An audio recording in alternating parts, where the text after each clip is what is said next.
So this episode is a little bit different. I got a message one day to the Hillbilly Broadcast Facebook account, and this lady said that she had found us on a list of the best podcasts from West Virginia, which of course that blew my mind and really inflated the old ego. And she was promoting this podcast that she was doing, or had already done. It had been released. It's kind of like a serialized thing where they did 8 episodes and that was it. And I think that's counting some of the bonus episodes as well. And they were telling a story about a missing persons case from West Virginia. Actually from Morgantown in West Virginia, which is not very far from where I live and breathe. And she said she was just, if I remember correctly, that she was just trying to promote the podcast and making sure that other podcasts in West Virginia knew about it. And I thought on a whim, I'd ask her for an interview. And she said yes. The lady I'm talking about, her name is Jamie Zelermyer. And I was trying to figure out like how to do her bio and all this, because this is not even normally the format that we do podcasts in. Normally we just record the whole show and people's there and, we just take it at that. But this year we recorded the interview separately. And so now I'm, of course, recording the opener. So I wasn't sure how to introduce her really, but I went to Wonder Media Network, which is the network that is behind this podcast that she was doing.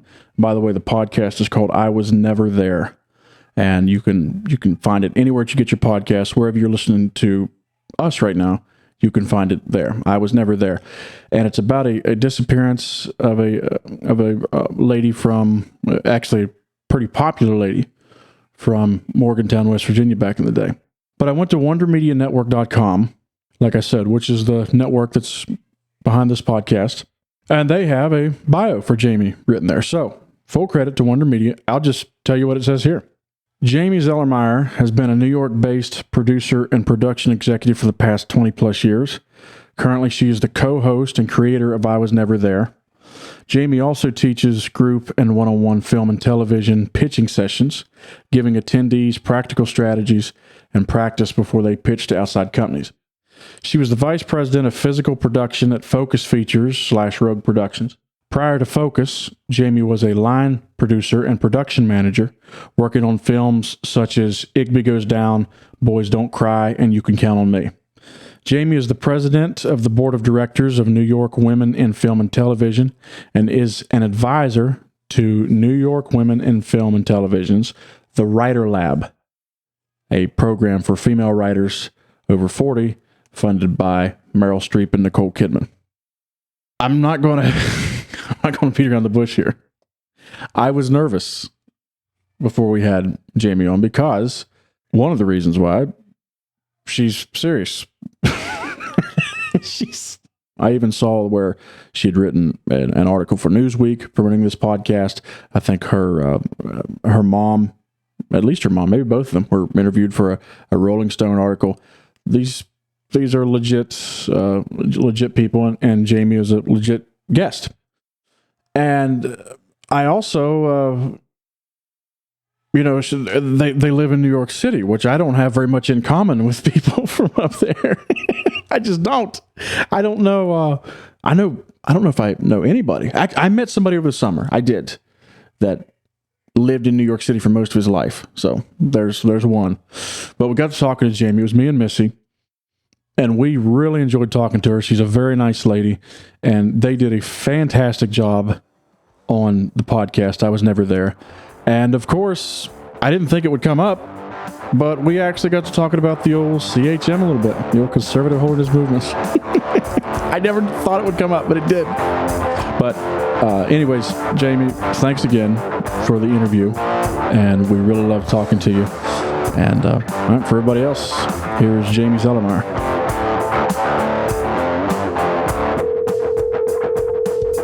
Hello. Hello. Hello, is this Jamie? It is.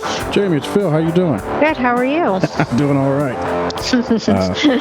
Podcast to podcast. I suppose so. Yeah, this is kind of cool. Yeah, why not? Miss is coming in here. We're going to do it. So in the past, when we've had guests on the podcast, we would kind of like try to do the whole thing, like play the theme song and all that. And I told Miss, I said, let's try this time, just treating this as an interview, and then I can record like the intro later and all that kind of stuff. So any kind of mistakes or awkward pauses, don't worry about that. So you'll just kind of edit it together a little bit. Yeah. I usually sit, because I have this thing with my way of speaking that the awkward pauses kill me when I'm going back through editing. So I'm aware. Believe me, I'm very anal about my audio in general. Yeah. I think quality is what brings people to a show. Sure. But also we say like a lot and a lot so of bad. Yep, so for bad. sure. Mine is and I throw it in. I throw it in. No, we don't know. By the way, usually that's Missy, my wife, that you hear. Missy, this is Jamie. Hi. I mean, you need some of it, because some of it exactly. It makes you sound like a real person. Right. But for me, it's the ums that kill me. It's can you just please cut some? Not you, but in general, like our editors. I'm like, just cut some of them out. You don't need all of them. That's one of the things in post-production, whatever they call it. Right. I spend so much time taking out trying to get knows, but I do throw those in connected to another word, so you can't make it sound smooth. So a lot of those wind up staying in there. It's fun. I'm sure it'll be great. I'm happy to do it. So you guys do this together, husband and wife? We do, and then there's usually we've had as many as 5 normal members at one point. Mm-hmm. We got some people out in Indiana that usually are on it as well. Whenever I'm not working and going in at 7:00, that usually puts in a little bit of a killer for us because I go in at 7 because I'm a nurse, and nice. I'm not able to be here as much as I would like, because I'm either 1, exhausted, or 2, at work. So I'm here when I can be. So you're a nurse by day, podcaster by night? I'm actually a nurse by night and a podcaster by day. I'm a night shifter real bad. I like it. So I want to warn you right up front. I got to looking around, doing a little more homework today, because I started listening to the podcast soon after you initially messaged me. Yeah. And I saw where you'd written for Newsweek and stuff like that. So she's big I want to warn you right off the bat. We're not exactly professionals. We do this for fun. We love doing this. So we're just happy people are on with us. You know what? I only made one podcast. And I just like doing it for fun too. And even if being on your podcast gets us 5 listeners, those 5 listeners bring in 5 more, Sure. It's really just word of mouth. Sure. So yes, it is. To me, it's a short amount of time for me to meet new people anyway. And I don't know, just talk to people. And if it brings in a few listeners, so be it. And if it doesn't, it was half hour, an hour of my life, Sure. however long. Yep. So I don't mind doing it. Yeah, this is a way to support each other too, because not only you're helping us, we're helping you, hopefully. Well, let's be honest. Like you said, the 5 listeners. She's helping us. She's helping us for sure. Let me ask you. Yeah, no, I don't mind it. I mean, and I also feel like it's anything that's West Virginia based. I'm happy to, West Virginia is such a big part of our story, and yes, I just want to give back, and I don't, I'm happy to do it. West Virginia's this thing, at least for me, and it seems for a lot of people. There's a lot of pride in the state of West Virginia. For sure. And it gets in my blood. There's something about West Virginia. I love it to pieces. Yes. And once it gets a hold of you.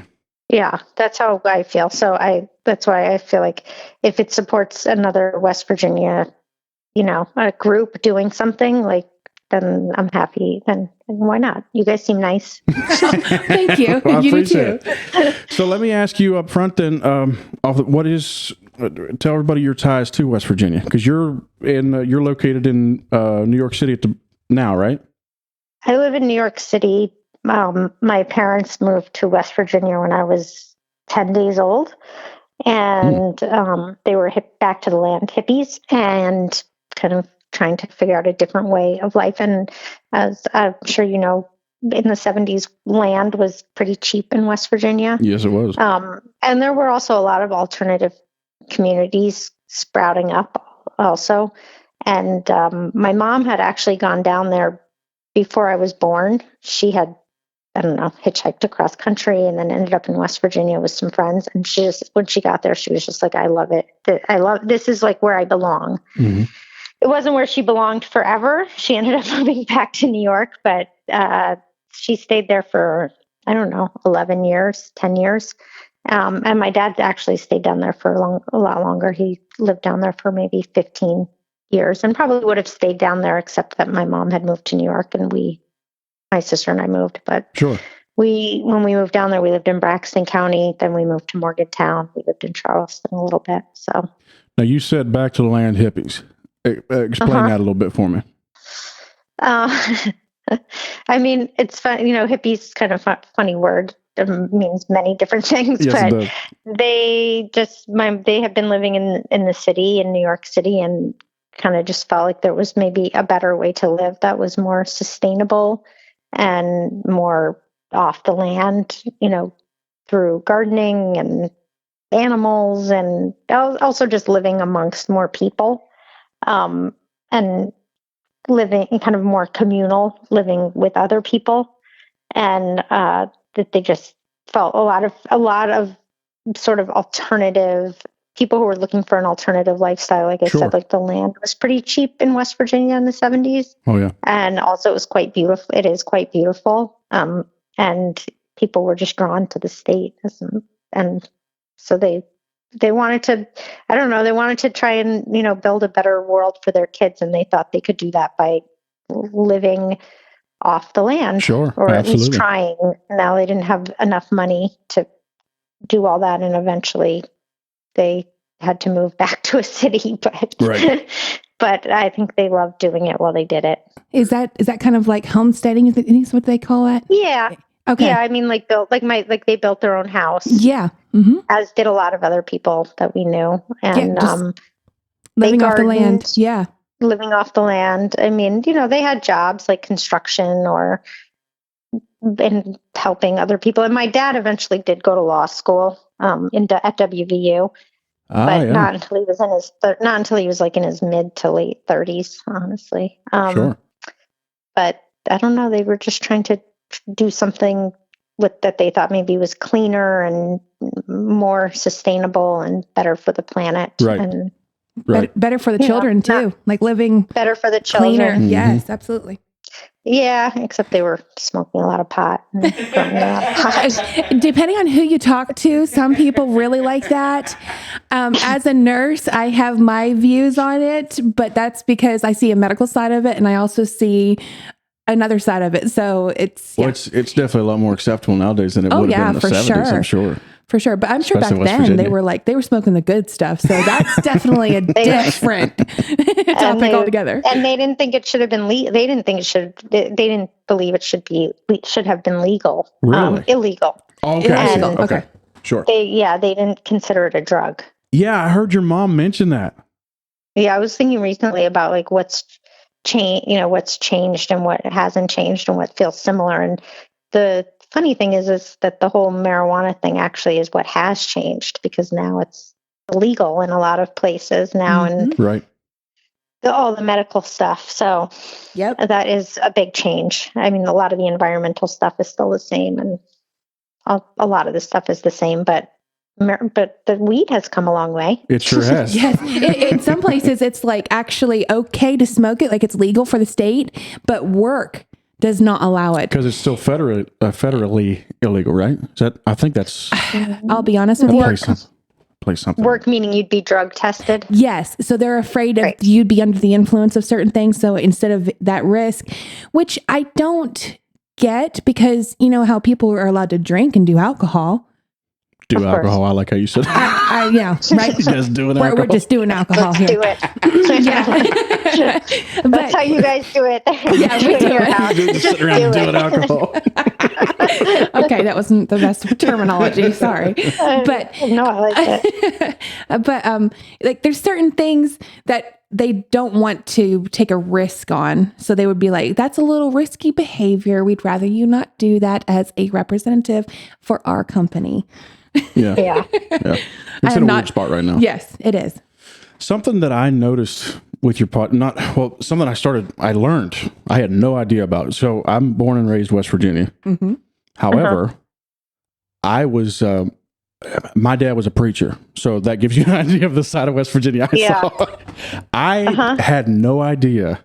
So for people listening, because most of our listeners are outside of West Virginia. Right. People listening, West Virginia is not exactly a stronghold of like left-wing politics or what you would think of a left-wing, like even like hippies. Okay. Yeah. And so Jamie, I'm listening to your podcast and I'm like, my mind's blown. I had no idea, let alone, okay, Morgantown. Yeah. It's still, I could see that. But you mentioned, what was it? Braxton County? Yeah. That really blew my mind.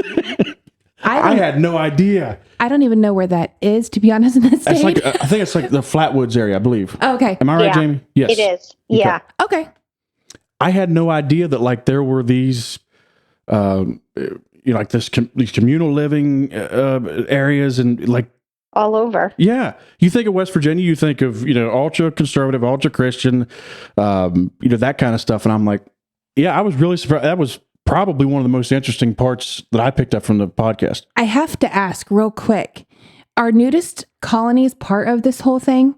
Or no? I really do. I'm sorry. I'm not being hateful. I'm not. No, I love it. I'm just wondering. I'm like, because usually they talk about these little private like groups and they're very... Was it the Avalon Club that was over around close to... I can't remember. Sorry, Jamie, go ahead. There was nudity. I mean, Right. if they weren't nudist, I mean, I guess one could have like a nudist colony. I mean, ours were not, but Okay. but there was. I would say like there was a lot of nudity. Like there was. I feel like there were a lack of boundaries for sure. I see what you're saying. So, Okay. like were they nudist colonies? No. But one could have like a nudist commune, I suppose. Ours were not. and I can ask this because I was raised in Papua New Guinea, so like I've seen like naked is normal.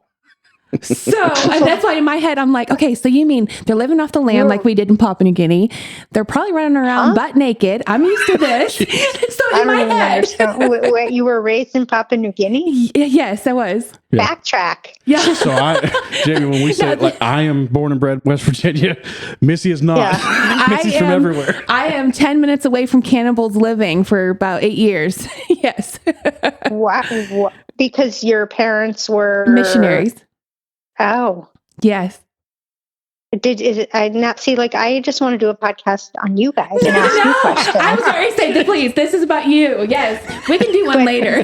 Did you meet through through the fact that both your families were religious? Yes. Or that was totally separate. Very fundamentalist. Yes, church religious camp too. Yes. actually is where we met. His mom saw me cool. and was like, "Hey, she's pretty good." And then he was like, "I know, Mom. I saw her already." Yeah, Wow. it was just You very. guys seem so cool. I'm kidding. Well, thank you.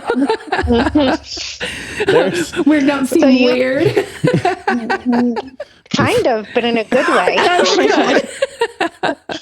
I like weird. Weird is good. We do too. But Yeah, that's what I love about West Virginia, and what I think is so interesting is that you didn't know that what was going on with all of these sort of hippie communes, and at the same time, your whole world was going on there too, right. which was also super interesting and kind of, I'm sure, in its own way, communal and different and alternative. Absolutely. That is true, Miss. Our religious upbringing, which, by the way, it had a term. It was called the Conservative Holiness Movement. Right. Or The what? Conservative Holiness Movement? yes. Yes. Uh-huh. They they were like just the ultra religious side of what you've been describing, actually. Yes. Yeah. Hers was actually beneficial, though. Ours was damaging. Well, hey, I think that's, what is it called? Sorry, I'm just writing it down because I'm curious. I'm interested. The conservative holiness movement.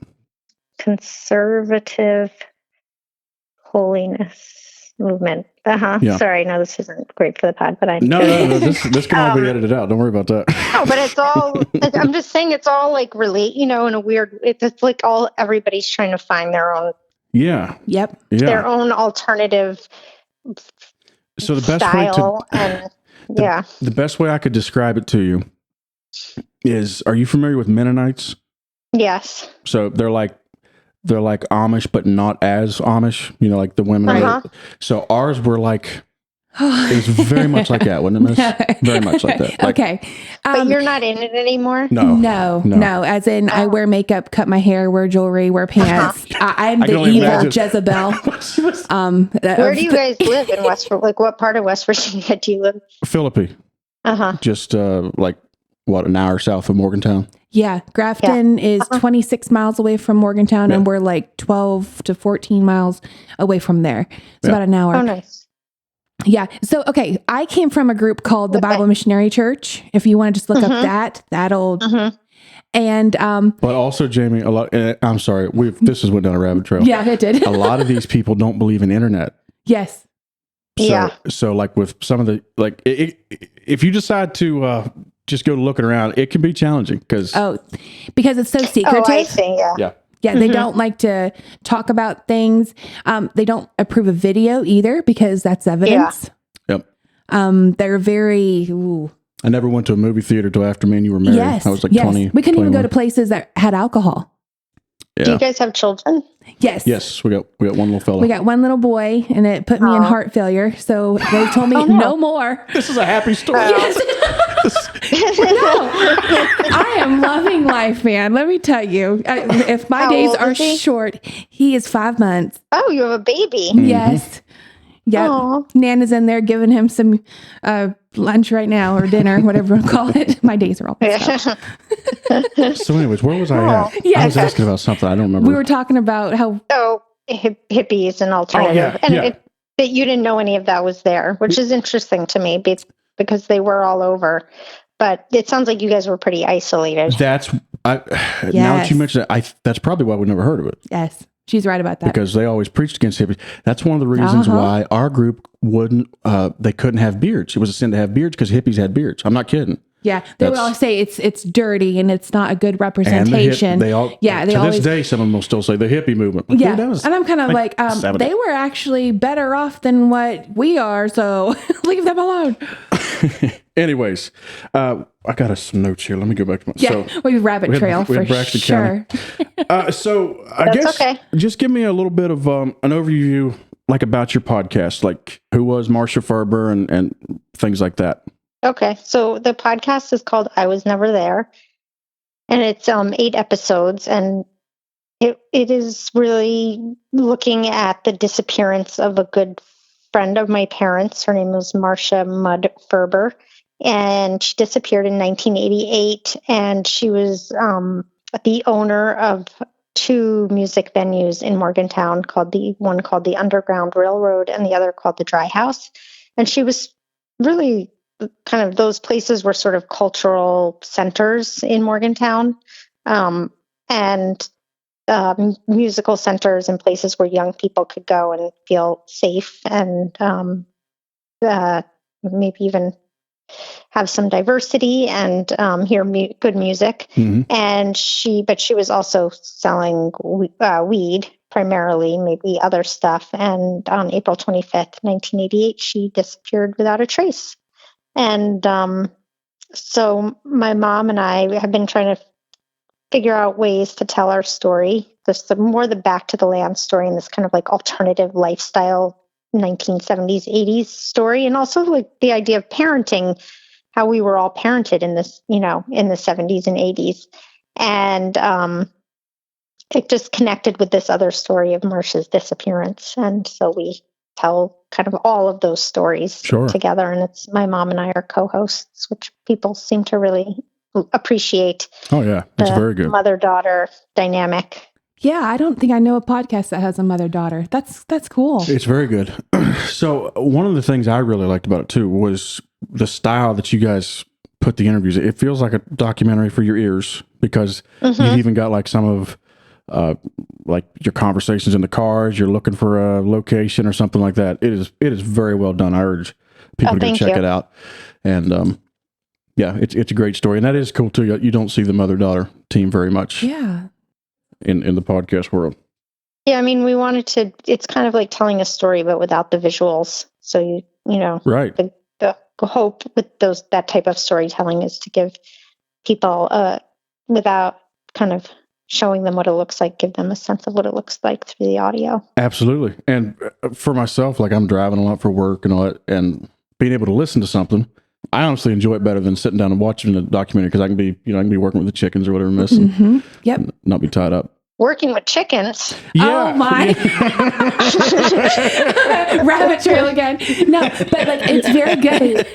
Let me go Are back. you a chicken farmer? No. Well, in your day job, or you just have chickens? This is Hobby. yeah, hobby. Most Hobby. stuff I do. Chickens are good though.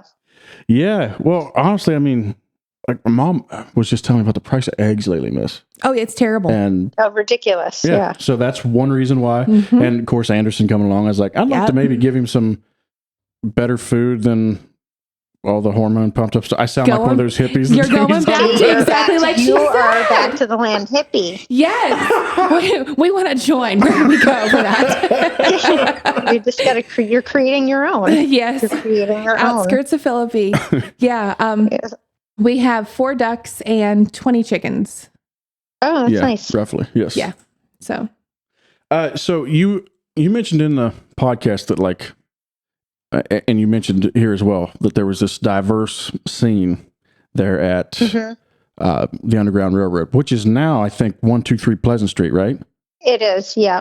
And for people around West Virginia, at least this part of West Virginia, they'll know exactly where that's at. Still a great bar. Yeah, it's still a pretty popular place. In fact, Miss Mallory's played there several times. Has she? Yeah, that's cool. where we've heard it come up. Okay. In the podcast, somebody said one of the interviews, they were like, you had the gay community in there, you had the bikers, you had a bunch of hippies, stuff like that, and they're all in this one bar. And I'm just kind of like, what kind of a lady was Marsha Ferber? She was able to keep these people from tearing each other's throats out. Yeah. She's a peacemaker, sounds like. She was a peacemaker. I mean, she was small actually. She was like not a big person, but she just believed that everyone deserved a place unless you were disparaging or racist or homophobic. And I'm sure there were problems there at times, but she wasn't taking any shit. And sure. And people there had her back, I guess, until they didn't, and she disappeared. Right. But I don't know. It was I wish I could go there now. It was a pretty cool spot. Yeah. And I think LJ, who owns 123 now, he tries to keep the same vibe. Sure. I was actually, I've been thinking, especially today, as I was going back over some of the episodes, I'm going to have to stick my head in there now just to kind of get a visual of everything I've been hearing. Yep. Absolutely. Yeah, you should. It's still got a lot of the same signage and the same feel to it. It's cool. And this was a big part of the Morgantown music scene back in the day, right? And they mentioned like a lot of punk stuff like that was going on there. I mean, there was a lot of reggae, a lot of Grateful Dead cover bands, a lot of bluegrass and country, and then punk kind of evolved in the 80s. And I think a lot of bands would go to play in Pittsburgh, but if they played in Pittsburgh, they would usually play in Morgantown also, or they had a connection to Marsha, so they would come to Morgantown. I see. But they had a lot of big bands that played there, or like the Red Hot Chili Peppers played there before they became really famous. Yeah, I saw an old poster. But I think it had a reputation. It had a reputation for being a cool spot. It was the hip corner. That's cool. I like that. Yeah. And I feel like, Miss, I moan and complain about this a lot, that a lot of West Virginia, it seems like, especially when you get back in the rural counties, there is no music scene. Like to have that you know of. Yeah, so now we just showed that there are little places. I'm talking about away from like the Morgantown area. Okay. Like you get back, I've seen before like some dude go up there and just play his guts out. And there's like 5 people standing around just kind of like looking at him, you know. So it's really, I didn't realize there was that much of a scene in the Morgantown area, even, you know, back then, that they said there was a lot of local bands, a lot of original music, stuff like that. Yeah. The college scene helps, obviously. Yes. I mean, because I don't even know about I mean, I'm sure Charleston has music venues, but I'm sure they do. But I don't know, like if they have something like like what the underground was, but it's the university plays a big part in it. You know, like my mom was in graduate school, my dad was in graduate school. A lot of people there, even if they weren't in school, they had moved there for school, or you know, I think the university brings a lot of people there. Sure. Almost reminds me of your friend Clint. Is that his name? Oh yeah, he reminds me of something like that. Like he enjoyed that bluegrass. Clint's a bit of a hippie. Yeah. Yes, he reminds me of that. That's the only way I'm like, what I'm comparing it to. Yeah. Excuse me. I'm sorry, Jay. I just got over COVID like 2 weeks ago. Yes, we did. This cough is lingering.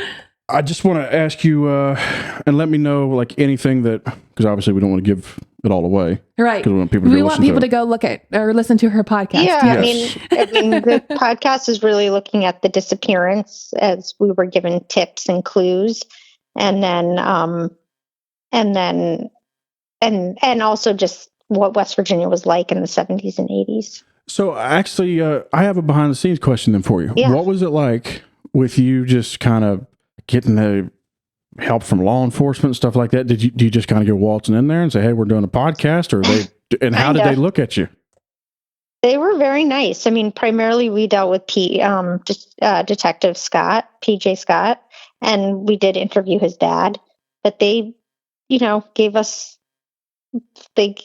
handed over documents that we needed, and they gave us the psychic reading tape, and they were very accommodating. I mean, you know, the only thing is that sometimes we'd give them, as I said in the podcast, we'd give him, you know, people would tell us stuff and we'd give them tips, and it could be like, well, that's not possible because of this, or it's not possible because of this. And we were like, why can't you just believe us about something? Right.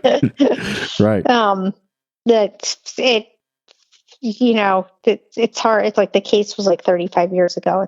It's hard to get people to really, really look into something now. I think unless there was some kind of DNA evidence or something new, or someone went directly to the police and gave a very specific tip. Mm-hmm. Is this a closed case, or is this still no, open? It's open. Okay, it's open then. Okay. That's good that they're working with you though, because I know they can be very almost stiff arm. You hear different stories sometimes, don't you? I'm not talking about Morgantown. I'm just talking about law enforcement in general. Sometimes right, because that's good. I mean, the biggest issue for us was that the case was so long ago that there just weren't that many like there were case notes and stuff, but the original detective is deceased. I see. But 30 people, they don't keep things anymore. Everything's electronic. So, yep. Also, like, there's no plane records from the 80s. There's just not a lot to look into. It's really a lot of word of mouth. Right. You mentioned a psychic reading. What was that about? Well, she had done a psychic reading right before she disappeared. Oh. And the police had that. Mm-hmm. We use it in the podcast. Oh, okay. I was thinking, like, okay, did they bring a psychic in to see if they could find her? And I'm like, I was like thinking, this is interesting. Okay. No, she had gone to a psychic and done a reading right before she disappeared. Oh, okay. And she had been talking about leaving, that her time there was done. So it was interesting. It's hard to know. I've believed every theory that's come up. Every theory seems plausible, honestly. Yeah, it's definitely one of those stories. And one thing I'd like to see this one. Honestly, I'd never heard of this, and I grew up in Grafton, just basically over the mountains from Morgantown. Right. Yeah. I would like to see this one become as popular as, like Mamie Thurman does that case down south. The ones that everybody always absolutely. This is a very interesting story. Yeah, I'm interested. Well, spread the word. I want to spread the word. 100%. I'm going to have to listen to this at work. How long are these episodes? There's 8 of them, you said? There's 8 episodes and they're 26 to 35 minutes. Okay. Yeah. So I can start listening to this at work during my time. Yeah. They're awesome. Yeah. It's a good in the car. It's a good car ride. People, I mean, it's done very well. We can always do better, but it's a good story. Most importantly, it's a good story. Yes. And it's a very good story. People really like my mom. Oh, that's good. She's a likable character. She's a good co-host. Yeah. Uh-huh. I was thinking we're going to have some listening material on the way to Indiana. Oh, absolutely. Oh, yeah. I'm going to start listening to it. I've already listened to I think I'm on episode 6 maybe, something like that. So yeah. You keep my secrets from me. 6 is my favorite. I love episode 6 is our Braxton County episode. It's more personal, like it's our personal history. Yeah. I'm going to have to listen to this maybe when I'm driving. When I fall asleep in the passenger seat. When you fall asleep in the passenger seat. Yes, exactly. You will like it, I promise. Oh, great. I'm excited. The podcast is called I Was Never There. It's available, pretty much anywhere you get your podcasts? Anywhere you listen, Spotify, Apple, Audible. It's performed pretty well here recently, hasn't it?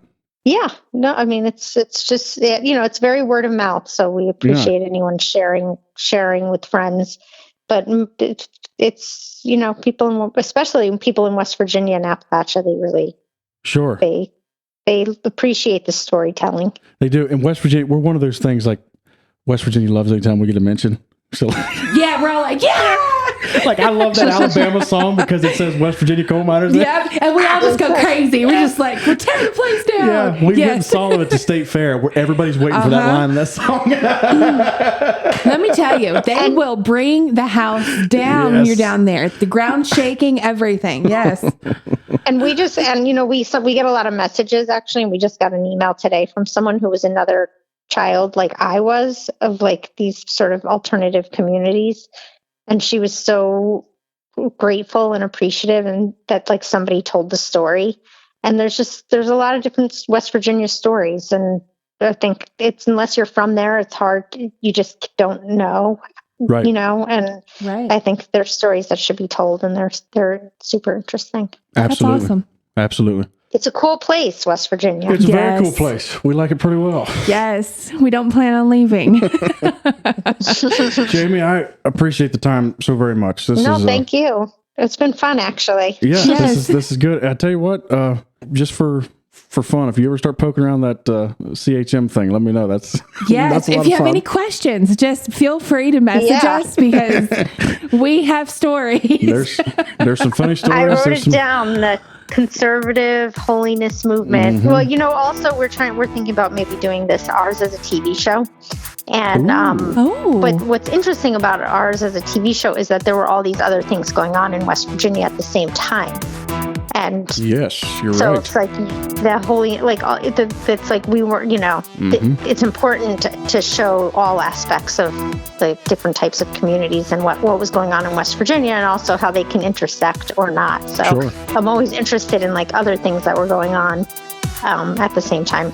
Absolutely. You guys were living there in Braxton County and our group was probably preaching against y'all. Yep. Oh, exactly. Which is super interesting to me. Yes. Absolutely. Oh my gosh. Absolutely. All right, Jamie, we won't hold you up none. Thank you very much. Thank you. No, thank you. It's great to meet you guys. Yep. Yes, good to meet you. All right, bye. Have a good evening. Bye-bye. I want to listen to that.